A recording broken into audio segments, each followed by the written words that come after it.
വിദേഹ രാജ്യത്തേക്ക് പോകുന്ന വഴിയായിരുന്നു ഗൗതമാശ്രമം. മുനിപത്നിയായ അഹല്യ മുനിശാപത്താൽ കരിങ്കല്ലായി കിടക്കുന്നത് ഇവിടെയാണ്. രാമ, നിന്റെ പാദസ്പർശമുണ്ടായാലേ അഹല്യയ്ക്ക് ശാപമോചനം ലഭിക്കൂ. നീ അത് ചെയ്യണം, വിശ്വാമിത്രൻ പറഞ്ഞു. ശ്രീരാമൻ തപോഭൂമിയിലെത്തി. രാമന്റെ പാദസ്പർശത്താൽ കരിങ്കല്ലായി കിടന്ന അഹല്യയ്ക്ക് മോക്ഷം ലഭിച്ചു. ശ്രീരാമൻ മുനിപത്നിയുടെ കാൽ തൊട്ട് വന്ദിച്ചു. രാമനെ അനുഗ്രഹിച്ച ശേഷം ഭർത്താവായ ഗൗതമനൊന്നിച്ച് കഴിയാൻ അഹല്യ യാത്രയായി. അവർ ഗംഗ കടന്ന് മിഥിലാപുരിയിലെത്തി. മിഥിലാപുരിയിലെ രാജാവ് ജനകൻ അദ്ദേഹമാണ് ധനുർയാഗം നടത്തുന്നത്. ശ്രീ മഹാദേവന്റെ വില്ല് ത്രയംബകമാണ് പ്രദർശിപ്പിക്കുന്നത്. ജനകൻ വിശ്വാമിത്രനോട് ചോദിച്ചു, ആരാണ് ഈ വീരന്മാർ?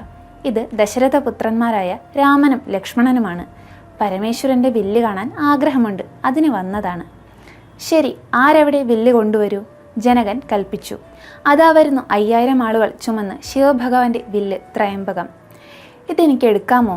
വില്ല് കുലയ്ക്കാമോ? രാമൻ സംശയം ചോദിച്ചു. ആകാമെന്നായി വിശ്വാമിത്രൻ.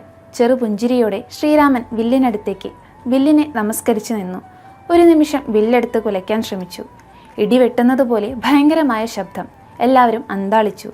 വില്ലൊടിഞ്ഞിരിക്കുന്നു. ജനകൻ ഓടിയെത്തി ശ്രീരാമചന്ദ്രനെ കെട്ടിപ്പിടിച്ചു. വില്ലെടുത്ത് കുലയ്ക്കുന്ന വീരന് മകളെ വിവാഹം കഴിച്ചു നൽകാമെന്നാണ് തീരുമാനിച്ചിരുന്നത്. എൻ്റെ മകൾ ജാനകി ഇനി അങ്ങയ്ക്കുള്ളതാണ്. സുന്ദരിയായ സീതാദേവി പരിചാരകൾക്കൊപ്പം കടന്നു വന്നു. ആദ്യം കടാക്ഷം, പിന്നീട് വരണമാല. ശ്രീരാമന്റെ സീതാപരിഗ്രഹം മംഗളമായി.